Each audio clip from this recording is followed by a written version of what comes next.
നല്ല കട്ടിയുള്ള ചില്ലുകൾ വരുമ്പോൾ ചെറിയ ഫ്രെയിം എടുക്കാനാണ് പൊതുവെ എല്ലാവരും ശ്രദ്ധിക്കുക.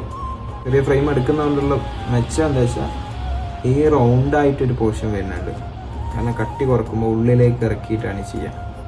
നോർമൽ ലെൻസിൻ്റെ തിക്നെസ് ഇത്രയേ ഉള്ളൂ. ഇതൊക്കെ സാധാ ഒരു 3.5 ഒക്കെ വരുന്ന ആ റേഞ്ചേ ഉള്ളൂ, അതിൻ്റെ ഒരു തിക്നെസ്സേ ഉള്ളൂ. പക്ഷേ ഇത് -14/2 എന്ന് വെച്ചാൽ നല്ല പവർ ഉണ്ട്.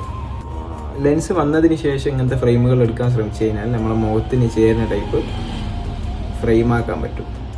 അപ്പോൾ ഇപ്പോൾ ഈ എടുത്തിരിക്കുന്ന ഫ്രെയിം എന്ന് പറഞ്ഞാൽ ഇതിന് വേണ്ടിയിട്ട് ഷൂട്ടാണ്, കറക്റ്റാണ്. ഇപ്പോൾ കറക്റ്റ് പവർ എത്ര കൂടുതലുണ്ട് എന്ന് അറിയാൻ പറ്റില്ല. കറക്റ്റായിട്ട് എന്ത് ചെയ്യാം, ഇതിൽ ചെയ്യാൻ പറ്റും. നമുക്ക് ചെയ്ത് നോക്കാം. ഇങ്ങനെ കട്ടിയുള്ള കണ്ണട ചെയ്യുമ്പോൾ ചെറിയൊരു പണിയെടുക്കണമെന്നേ ഉള്ളൂ. പക്ഷേ പണിയെടുത്ത് കഴിഞ്ഞാൽ നല്ല വൃത്തിക്ക് ആൾക്കാർക്ക് സാധനം കൊടുക്കാൻ പറ്റും. ഇത് ആ കസ്റ്റമർ ഉപയോഗിക്കുമ്പോൾ നല്ല തൃപ്തി ഉണ്ടാവും. അതിന് വേണ്ടിയിട്ട് എന്ത് ചെയ്യുക, നമുക്ക് പണിയെടുക്കുന്നതിന് മടിയും ഉണ്ടാവില്ല. മെയിൻ സംഭവം അതാണ്. -4 കട്ടി കുറഞ്ഞിട്ടാണ്, അതാണിത്. സോഡാ ചില്ലുകളൊക്കെ മാറ്റി വെച്ചിട്ട് ചെറിയൊരു പൈസ മുടക്കി കഴിഞ്ഞാൽ നല്ല വൃത്തിക്കുള്ള കണ്ണട തന്നെ ഇട്ട് നടക്കാം. കണ്ണട ഇടാൻ മടിക്കേണ്ട കാര്യമൊന്നും പിന്നെ വരില്ല. അപ്പോൾ അതുകൊണ്ട് ആവശ്യക്കാരൊക്കെ കോൺടാക്ട് ചെയ്യുക.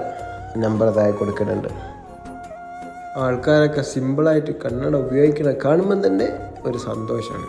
അതിലാണ് നമ്മളിങ്ങനെ ജീവിച്ചു പോണത്. ഒരു കഥ ട്ടാ.